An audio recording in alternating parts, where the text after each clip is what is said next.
माँ का बड़ा दिल। एक पति पत्नी के जोड़े को दो बच्चे हुए, दोनों ही बेटे। माँ बाप ने इन दोनों ही बच्चों को खूब प्यार से पाला पोसा, पढ़ाया लिखाया, बड़ा किया और इस काबिल बनाया कि ये अच्छी नौकरी कर सके, समाज में अच्छा जीवन व्यतीत कर सके। अपने बच्चों के लिए दिन रात कड़ी मेहनत करके एक बंगले जैसा 2 मंजिला घर बना कर दिया, ताकि दोनों बेटे शादी के बाद भी एक साथ लेकिन अलग अलग कमरे में रह सके, ताकि आगे चलकर कभी बंटवारे का विचार ना आए और इनमें लड़ाई झगड़े ना हो। दोनों बेटों को अच्छी नौकरियां लग गई, दोनों की ही शादी हो गई। बड़ा बेटा जो घर के पहले माले पर रहता था, उसको एक बच्चा भी हुआ। पोते का मुंह देखकर दादा दादी बहुत खुश हुए। सब ठीक चल रहा था, लेकिन थोड़े दिनों बाद बूढ़े पति की मौत हो गई। जब तक पति जिंदा था, दोनों बेटे और बहू माँ का सम्मान किया करते थे। जैसे ही पति मर गया, दोनों बेटे और बहुएं हर दिन माँ की सेवा करना तो दूर, माँ को हर दिन खाना खिलाने के लिए भी राजी ना थे। दोनों बेटे और बहुओं ने मीटिंग की और तय किया कि माँ को खाना खिलाने की जिम्मेदारी बांट ली जाए, यानी कि 15 दिन बड़ा बेटा और 15 दिन छोटा बेटा माँ को खाना खिलाने की जिम्मेदारी लेगा।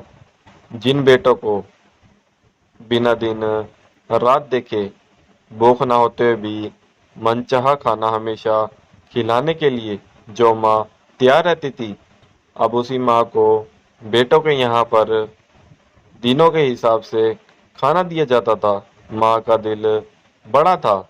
माँ को इस बात की खुशी थी कि वह जैसे भी हो अपने बेटों के साथ रह रही है, और इसी खुशी के कारण बेटों के द्वारा दी गई रूखी सूखी भी उसे पकवान से कम नहीं लगती थी। लेकिन दुर्भाग्य की बात तब हो जाती जब किसी महीने में 31 दिन आ जाते और उस एक दिन माँ को भूखा ही रहना पड़ता। एक बार जब बड़े बेटे के यहाँ 15 दिन तक खाना खाने की बारी चल रही थी, तब बड़ा बेटा अपनी बीवी और बच्चे के साथ कहीं बाहर किसी फंक्शन में जा रहा था।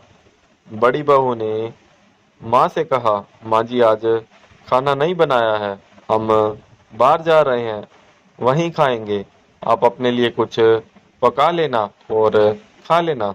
बूढ़ी माँ ने कहा, लेकिन बेटा मुझे तो गैस चलाना नहीं आता। बहू ने कहा, तो फिर ऐसा कीजिए, पास वाले मंदिर में भंडारा लगता है, आप वहीं पर जाकर खा लीजिए, तो आपको गैस चलाने की जरूरत ही नहीं पड़ेगी।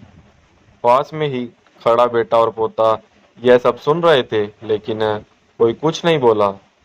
बूढ़ी माँ को भूखा ही छोड़ बेटा और बहू फंक्शन में निकल गए।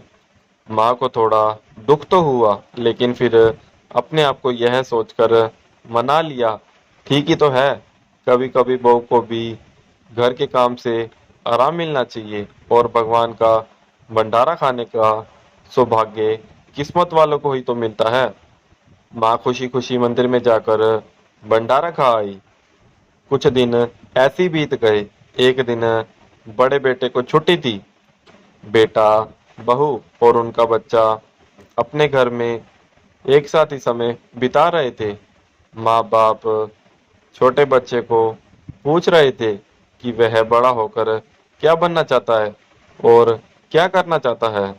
छोटे बच्चे ने बड़े ही सरल भाव से माँ बाप को उत्तर देते हुए कहा, वह बड़े होकर वकील बनना चाहता है। उसकी इच्छा इस घर से भी बड़ा घर लेने की है, लेकिन वह मंदिर के पास होना चाहिए।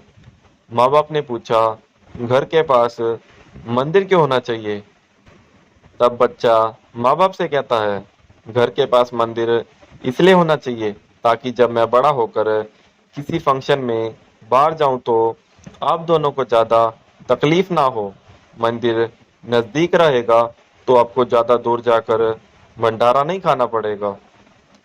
मासूम बच्चे का ऐसा जवाब सुनकर दोनों के पैरों तले से जमीन खिसक गई। उन्हें अपनी गलती का एहसास अब जाकर हुआ था, जो उनके 5 साल के बेटे ने पहले ही कर लिया। दोस्तों, दुनिया के हर माँ बाप यह सोचकर अपने बच्चे को बड़ा करते हैं कि वह बुढ़ापे में लाठी बनेंगे, ना कि वह लाठी बनकर उनके ही पीठ पर बरसाएंगे। कर्म का चक्र निरंतर घूमता रहता है। दोस्तों, आज जो तुम दूसरों के साथ कर रहे हो, आगे चलकर तुम्हारे साथ वही होगा, यह तय है। इसलिए हमेशा याद रखो कि दूसरों के साथ वैसे ही बर्ताव करो जैसा तुम चाहते हो कि बाकी लोग तुम्हारे साथ करें।